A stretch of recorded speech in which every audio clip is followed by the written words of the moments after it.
Hey, what is up guys? Flex Media here, bringing you yet another video on Dragon Ball Z Dokkan Battle. Alright, so the time is upon us. The Trunks banner, and ZAMASU banner, of course. I'm a little more hyped about this banner, to be honest, but they are both upon us. We're going to go through them really quick. For those of you who don't know how banners works, how summoning works, so like on super tight banners, such as this one, you're looking at 139 total cards. On an extreme type banner, there are fewer extreme units.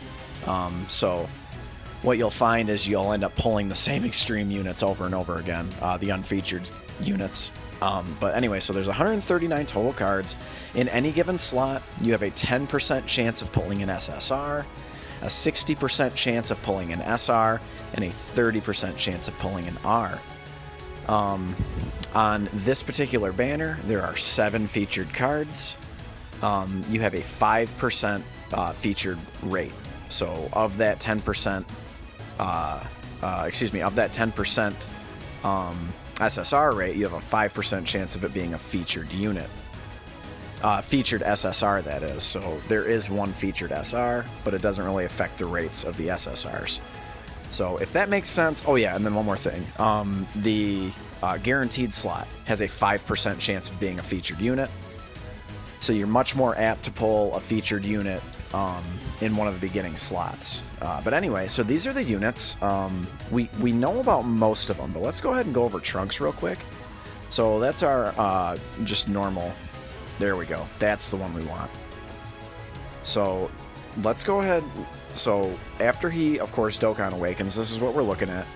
So he is the Future Saga category, key plus 3, HP attack and defense. Oh, I'm sorry, HP and attack 170, defense 130.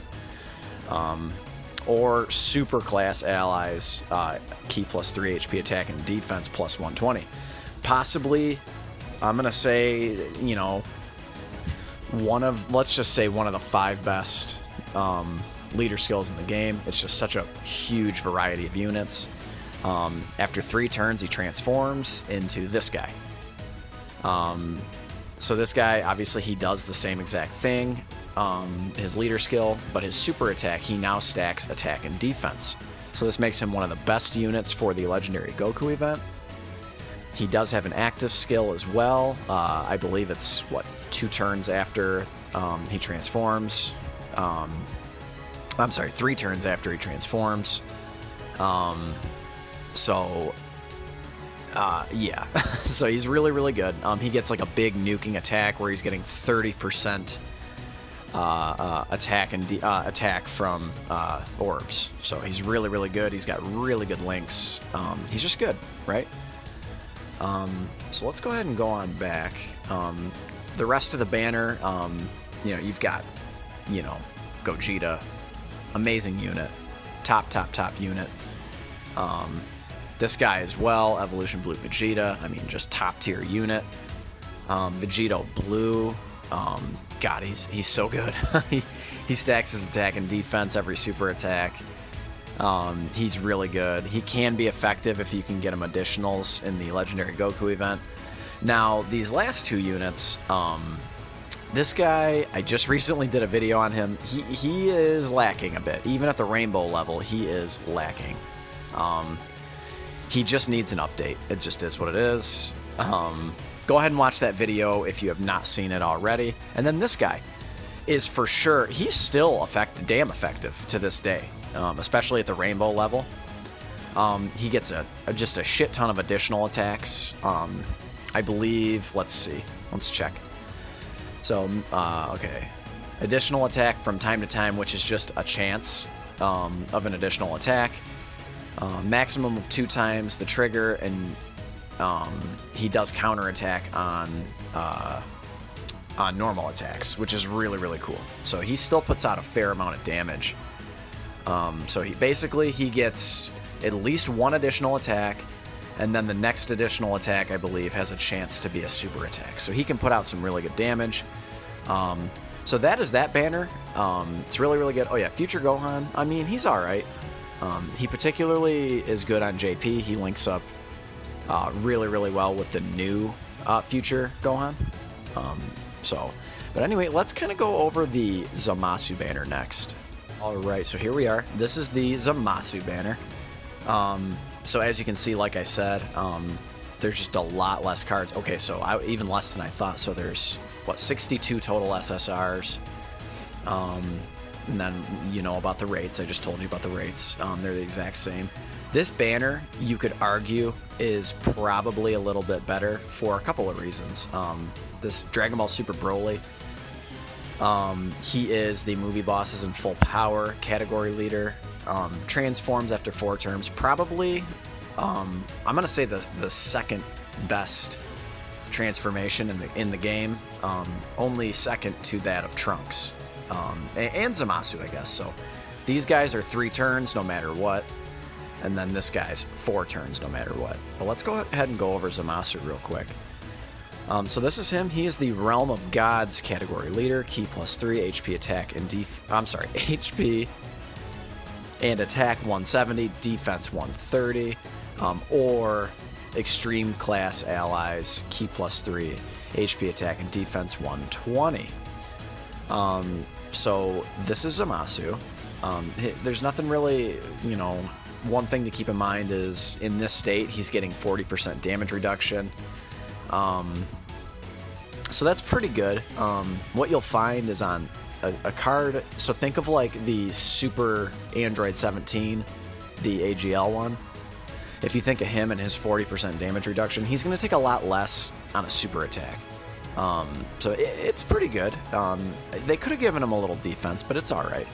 Let's go ahead and look at his like transformed state, his fuse state. So this is him again. So the only difference is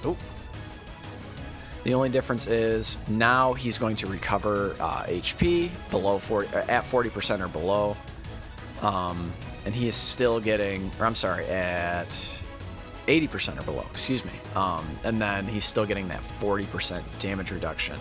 And he of course does transform. He's really good. Particularly his leader skill, again, is one of the tops in the game. So anyway, I kind of wanted to go over the banners just a little bit. Oh yeah, so you've got Imp Black. He's really good, particularly for the Legendary Goku event. This is Turles. He's only been on 2 banners since his arrival in Global, including his opening banner. So he was on his opening banner, and then of course the SS4 Vegeta banner during the 4-year anniversary.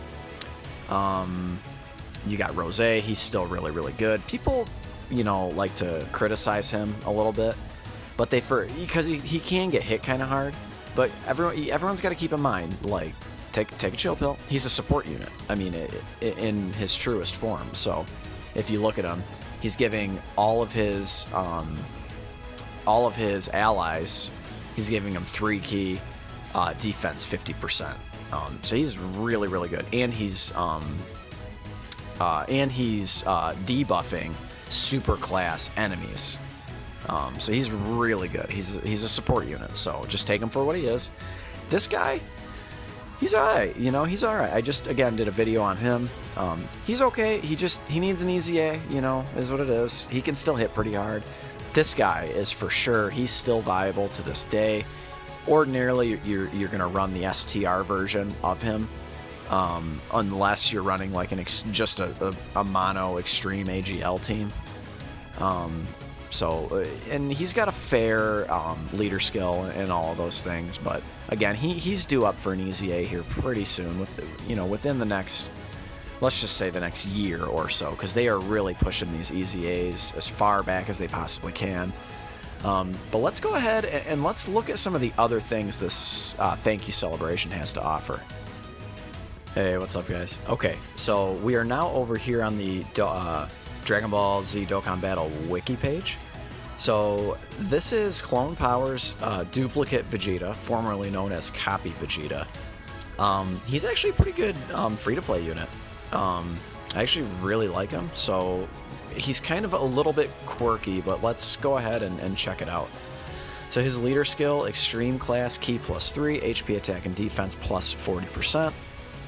Which is, I mean, that's alright. You know, like, if you were, let's just say you were in your second round on a battle in Battlefield, and like he was your last option for an extreme team, it'd be all right.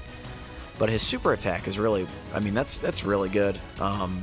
He lowers attack and defense, causes supreme damage. That's like typical for the artificial life forms team. You see that an awful lot, and the androids team. They're either lowering attack, defense, or both.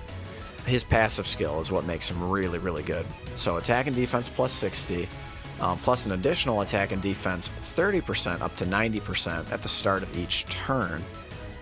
So basically by the second turn, he's going to be at attack and defense plus 90%.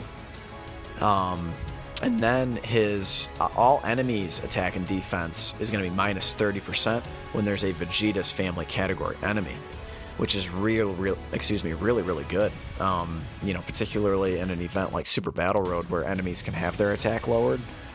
It's really handy, and you'll notice your units just take far less damage. It's pretty crazy, honestly.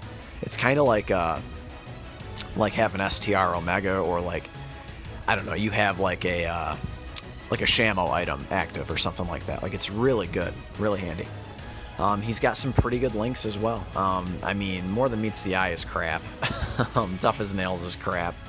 But like Infighter's good, Metamorphosis is good, Shocking Speed is obviously good, Prepared for Battle, Shattering the Limit. He should not have a problem super attacking. And of course he's on 2 categories. Now he comes from this particular story event. Right now, obviously he's only on the JP version. He's really good, guys. There's also one more unit that we can farm from this event, so let's go ahead and check him out too. Hey, what's up, guys? Okay, so this is Power Beyond Adults. It's funny. Super Saiyan 3 Gotenks. As you can see, he's only a UR, so he does not have a Dokkan Awakening yet, but I imagine he will at some point.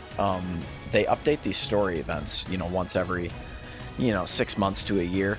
Every now and then they'll wait a lot longer, but I imagine he'll get a Dokkan Awakening sooner than later.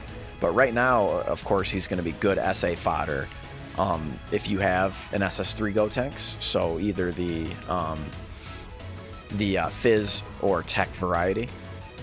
So that's going to be good. And then here he is. Here's his stats. So he leads the Super Saiyan 3 category, Ki +2, HP attack and defense +30. That's kind of bad, to be honest. That Ki +2 is really bad. And then he's going to cause supreme damage to the enemy.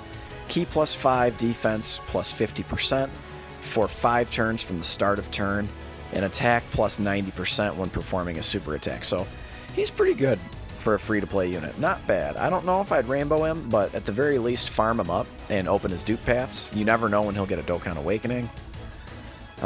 He's got some decent links as well. Pretty standard for like an SS3 unit, or like a Gotenks unit. Super Saiyan, Fused Fighter over in a flash, Limit Breaking Form, the Innocence, and Budding Warrior. Really good on the, again, typical categories.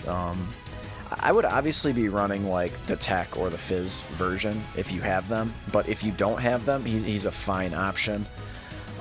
Those are basically, I think, the units we're going to be able to get, going back to the summoning portion of this video, and then this is kind of like the free-to-play version of this video. Let's go ahead and look at just 1 or 2 more things that this celebration is going to have to offer, so I'll be right back. Okay, so here we are. As you can see, so we're going to start, this is Boss Rush 9. So we will officially be caught up to JP in terms of Boss Rush. I imagine they'll be getting 10 pretty soon. And maybe at 10, they'll update the Stone reward, which would be really cool. Maybe they'll give out 40 instead. But for now, the reward's 35. So we're going to start out on this Transforming Majin Dokkan event. And then we're going to move on, of course, to the AGL Metal Cooler event, and then the Int Goku Black event, followed by Gogeta and Broly. No stamina. You should be getting 35 stones in total. So as you can see, these are the rewards for all of them. So if you guys have not completed these boss rushes, which I imagine most people have, but as you can see, this is one of your best sources of free-to-play stones you can possibly get, short of like Oh, like if you can complete all of Super Battle Road, and obviously completing story and the quest, I mean, is huge. So that's like 300 stones or something, you know, crazy. 300 plus stones. It's like a lot. Maybe it's even like 600 stones. I'd have to double check that, but it's a ton. But there you have it, guys. That's the other part of what's coming. I imagine we'll be getting an EZA as well. We don't know which one. And it might be coming for part 2. I would love if they released 2 EZAs. My prediction, I guess I'll just call my shot now. I think next, because it's what JP got, I think they're probably going to do the Fizz Goku Black. We'll cover him in a different video. But he's going to get... This one is actually... We don't really know what to expect. Because actually, as it sits right now, he's a little bit better on the JP version. But JP's version does not give 3 key to extreme class allies. So that's going to be huge. And not to mention, his stats are a little higher on global. For whatever reason, Bandai and Akatsuki wanted to do that. Which, hey, I'm happy about it. Let's be happy. You know, one of the things that is actually an advantage of playing global. But that's the video, guys. I just wanted to kind of give you guys a breakdown of everything we're getting. And as far as I know, that's about it until part 2 comes. And if you guys like news-related videos, go ahead and leave a like. Comment what you're excited about for this upcoming celebration. We'll finally have some stuff to do, guys. So like I said, leave a like, comment, subscribe if you're new, and I'll catch you all in the next one. Later.